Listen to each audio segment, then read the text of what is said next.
TC, I come bearing gifts for you. What? Yeah, gifts you ready? for me? Yep. I'm always ready for right. gifts. What do you have? Wait a minute. What's happening?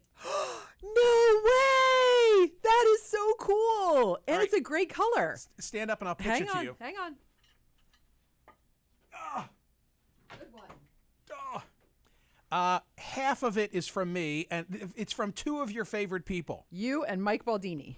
Me and Mike Baldini. Yes. Yeah. Look at that. That is your purplish Parks Casino sweatshirt. And it's so snuggly and soft. Now, do you want to know where it came from? Parks Casino. Right. And?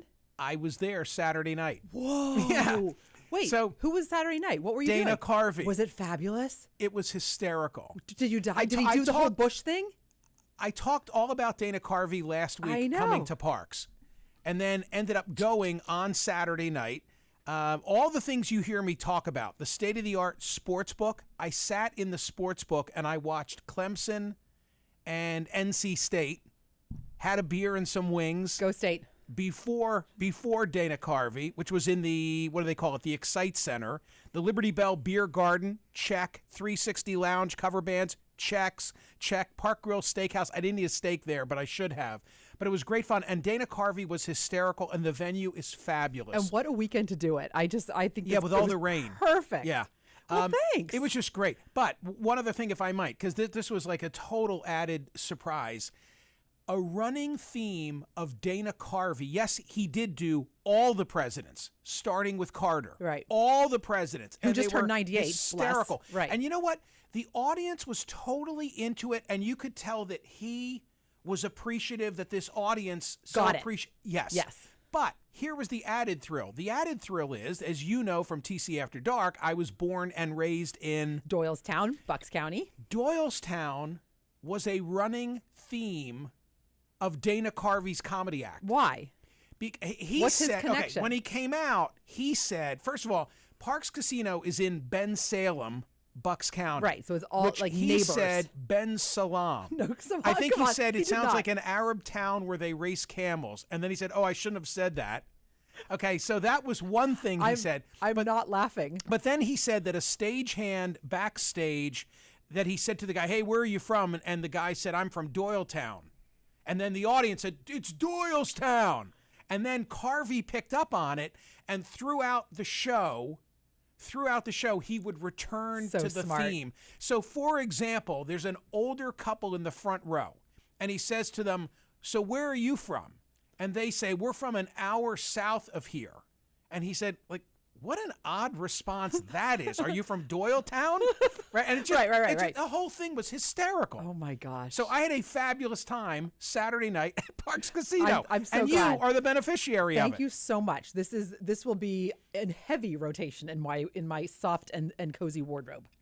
Time now for the headlines from Smerconish.com, the newsletter. Yeah, wait for it. Smerconish.com getting the total revamp this week. We think by Wednesday, the total new version online. Can't wait. Much easier for all of you to vote on the daily poll question. You won't have to run the gauntlet of so many ads. It'll be, I think, a more pleasing experience. And you know what? The new website, TC, you've seen it. It's clean. It's cool. It's streamlined. It's fun. It is all of those things, and it is really, really user-friendly. So it's going to be great for everybody. I'm just thrilled. I'm thrilled with all of it. And the merch. The merch is coming. The merch is coming. It's really funny because we celebrated this weekend the 1-year birthday of our grandson. Oh, yes, you did. So if you saw this on social media, yes, I did. You saw the gift that I gave him. Michael, I literally died. Right. Tell everybody. Michael gave his 1-year-old grandson a trash truck, as one does. Exactly. Just getting him ready. Oh, yeah. Thursday nights, baby. I figure next in line are like miniature gardening tools and like those plush stuffed vegetables, or maybe some sort of radio microphone. I mean, the possibilities are endless, but I really think the early indoctrination into trash night is very important for getting baby him Finn. ready. Getting him ready. Every other week, recycling. He was very into it, but Michael, people loved his little picture and his fat little chubby I know, especially when you think about how he was born so prematurely. I had a funny response from Eric X very involved in the launch of Smerconish.com and all the merch. And he said, what, you couldn't give him a cigar cutter, a coffee tumbler, a T-shirt? Yeah, because I think cigar cutters are really safe for the 1-year-old set. Holy smokes. I think he said dog toy. That would have been appropriate. Friday poll results, 11,327. Actually, I have to give you the Friday and Saturday poll results back to back. Because they're tied in. Right. Friday on radio, will damage from Hurricane Ian change not only how we build, but where we build? Will it? 62%, let's call it 60-40, said no. I wanted to come back to the well on Saturday with the sort of added strength and depth of the CNN audience. Should we rebuild in disaster-prone areas? 78% of 27,000 and change said no. 78% said no. But, of course, we're already ramping up, and DeSantis wants the money, and everybody's just like, how quickly can we get back to Sanibel?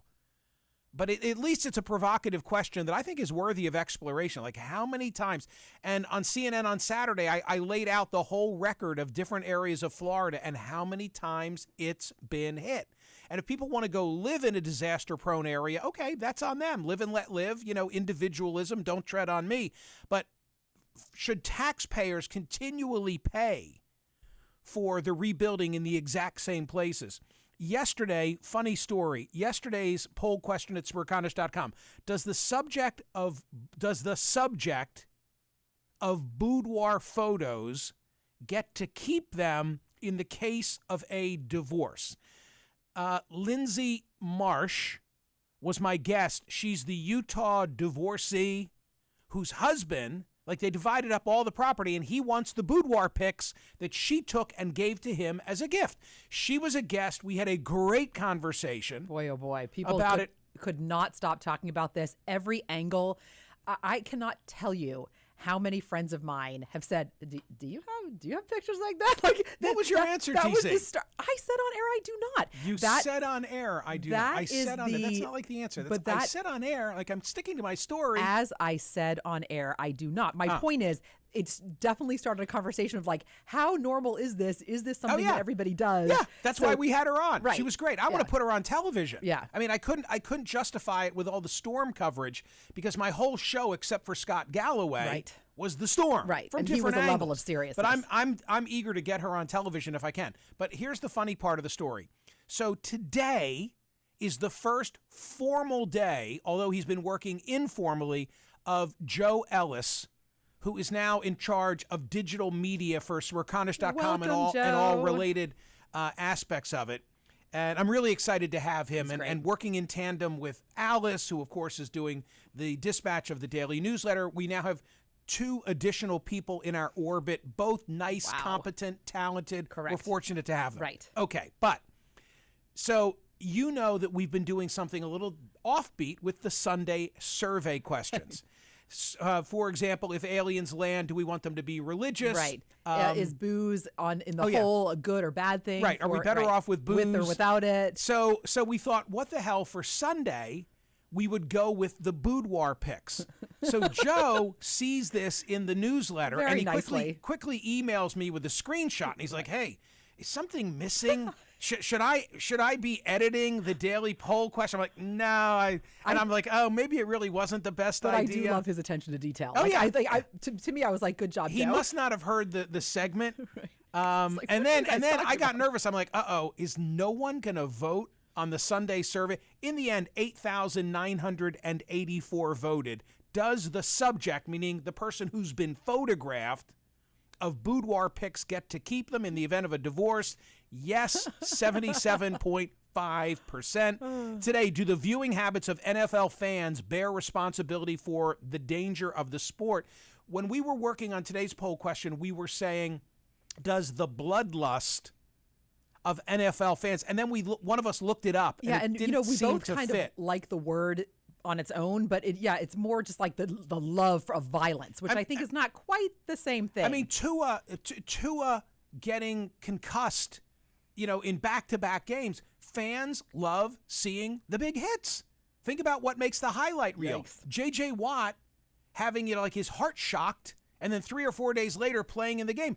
Fans love, the combat of it. Maybe we should have used bloodlust then. So do we bear some responsibility when we look at these guys, like their willingness to go out and play again? Is it somehow our fault? That's what I'm getting at with today's poll question. Wow. Dr. Oz is closing the gap, and I told you so. I've not said that he's going to win, but I've said here that race is going to be very close. You've said it's going to be very close, and you've also said not that he's going to win, but it wouldn't surprise you. Definitely would not surprise me, and I'm getting close to telling you that he will, but I'm not Seriously? there yet. Are you? Yeah. Really? Oh, yeah. Yeah, have you not been listening to the program? I have been listening. I just didn't know you were that. I knew you were at the line. I didn't know you were stepping over the line. I'm not yet. I'm teetering. I'm walking the line, and I'm hoping I pass. So the story from the Hill. Democratic nominee John Fetterman is facing new pressure amid signs that Pennsylvania Senate race is tightening a little more than a month before Election Day. I guess it's 5 weeks from tomorrow. 2 new polls this week show Fetterman's lead over Republican Mehmet Oz is shrinking, a development that comes as he faces growing scrutiny over his health. Republicans attack him on law enforcement record and as his lieutenant governor record, and Oz racks up some notable endorsements. My friend Tom Ridge just endorsed Dr. Oz. You might say, well, yeah, but he's a former Republican governor. Of course he did. Yeah, but he's not going to endorse Mastriano. I thought that was very interesting. But let me just say a few things about this. First of all, and there's another story that's posted at Smerconish.com today. Lisa Mascaro from the Associated Press goes to Monongahela, Pennsylvania, and talks about whether Trump and his support is a blessing or curse in Pennsylvania. Monongahela might be Mastriano country, as she points out in the piece, but that's the only part of the state that I see as being Mastriano country. I don't think that Mastriano gets blown out by Josh Shapiro to the extent of some of the polls, but at this stage, 5 weeks out, very volatile. It's a football. I'm not making predictions, but I think that the gap in both the Senate and gubernatorial closes, but I think Josh Shapiro, come on, Josh Shapiro, what more could you have asked for than this guy? Holy crap, every day is another stunning revelation about Mastriano.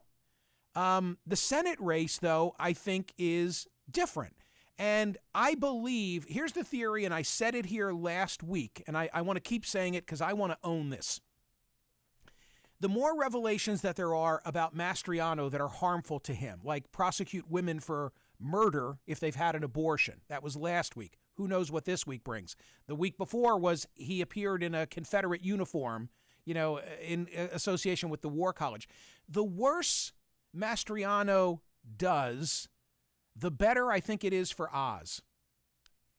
Because people are going to say, I can't do that, so I'll do this. In other words, Republican voters, moderate Republican voters are saying, I cannot support Mastriano because he's so fringe. So I'm definitely supporting Oz. That's my theory, and I'm sticking to it. Pennsylvania, I think that makes sense. Pennsylvania voter law changed at the time of the last cycle to make it easier for no-cause absentee voting, which became a big subject of controversy, of course, in Trump v. Biden. But Pennsylvania law changed. I think I have the act number in my head, but I won't even say it because I might be wrong, and who cares anyway. But Republicans wanted to have an end of straight ticket voting. Democrats wanted to make it easier for voting absentee without cause, something that I always desired to have in Pennsylvania, okay? And they each got what they wanted. They made a deal. And so you can vote in Pennsylvania absentee no matter what your excuse might be. That's not the way the law used to be.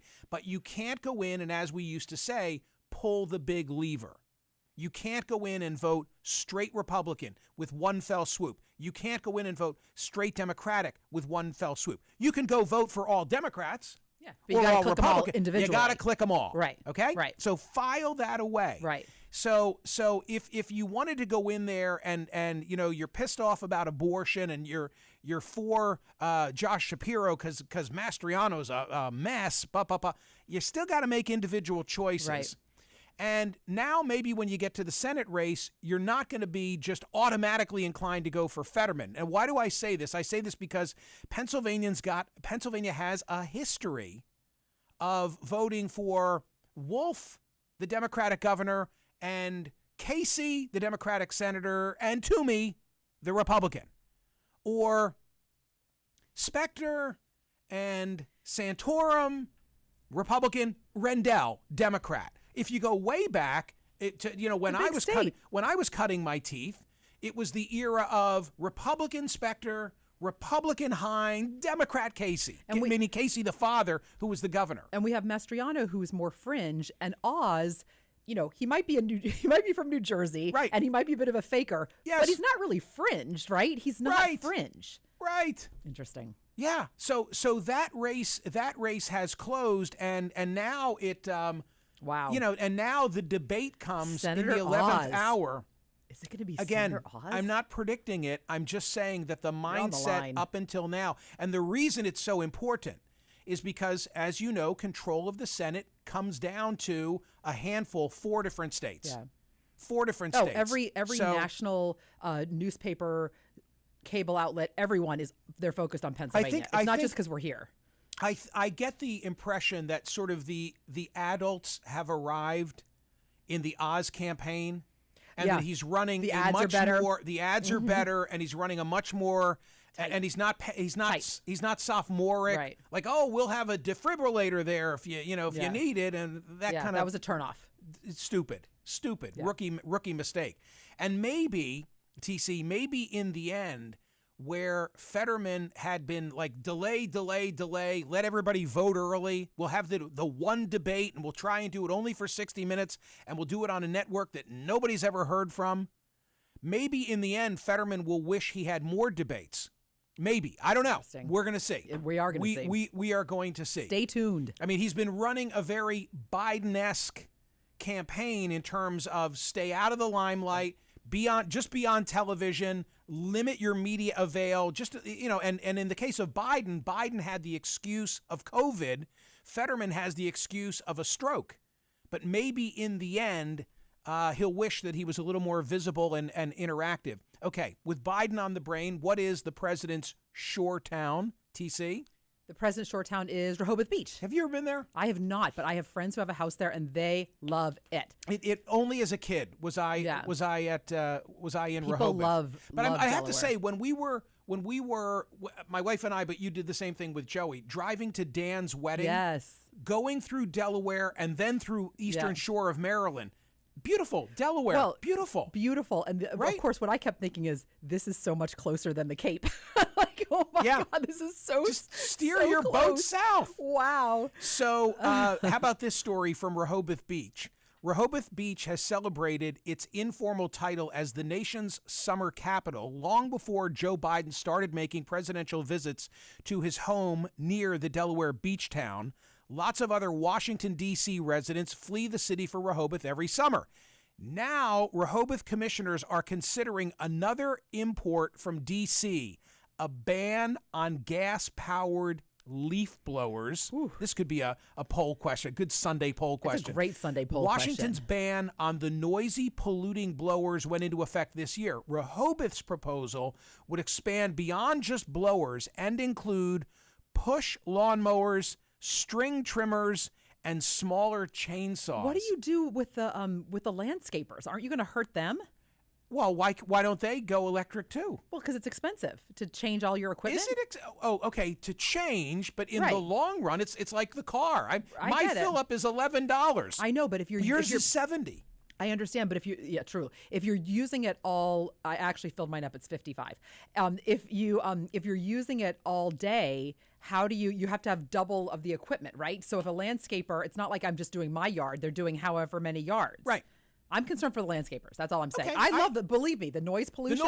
The noise. Is your neighborhood noisy? My neighborhood's insane. Yeah, my neighborhood's insane as well. Yeah.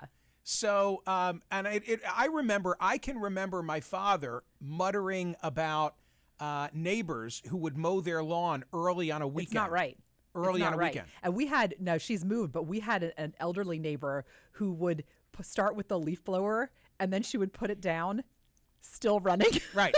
like go inside the house and forget about it. I don't think she heard it. We were like, excuse me. We also had Mr. Shutt would cut his lawn with the old rotary style. Oh, sure. Oh, sure. Which is kind of cool. Yeah. You know, with those blades. Old school. One more, because that's all we have time for today. Seriously. I must return to this. Kayleigh McEnany's sister has launched a conservatives-only dating app. A conservatives-only dating app. Let's name her. Her name is Ryan. She's not just someone's sister. Ryan McEnany has started this. Yes. And What's they it have called? a bunch. The right stuff or something. Yeah, and the right stuff. And they have a bunch of bachelorettes talking about what they're looking for. Did you pull any of the audio? Yeah. Hang on. Let me find that. I'm not going to be able to find it fast, but yeah, they want. Okay, one of them says that she likes the alpha male vibe. It's hysterical. Right. Hysterical. I was thinking like if back By the way, there are alpha males that aren't on the right side. I was thinking back in the day, like in that era of my dating life, when I was like 20 years old. How would you have described yourself? I was very Republican and very conservative. I'd have probably wanted, if they had it, to tap into the left-wing equivalent of this. Why? You just told me you were conservative. Yes. Oh, you thought that the other side was easy? Is that what you're telling me? Oh, TC. What? How could you say that? What is wrong with you? You're appalling. All right, we got to go. I'm done with you. Personally, I like the alpha male vibe, says one bachelorette. Will you invite Kayleigh McEnany's sister, Ryan Thank McEnany? You, if you name her. Invite her on. I'd love to talk about this. I want to know about the interlopers. I want to know about people who really aren't. To you, how do you know? According to you, they wouldn't come on this site because why would you? Yeah, right. Exactly. why would a liberal want to tap into, no pun intended, conservative? Please don't use that word. The conservative. What's wrong with you? But you could certainly understand some seemingly conservative guys. We're done here. Right? We're done. Ladies and gentlemen, today's poll question at Smerconish.com asks about those of us who watch the NFL. What are we looking for? If we're really looking for combat, then aren't we partly to blame for Tua and J.J. Watt? Go vote at Smerconish.com. Register for the daily newsletter, please, and we'll see you tomorrow.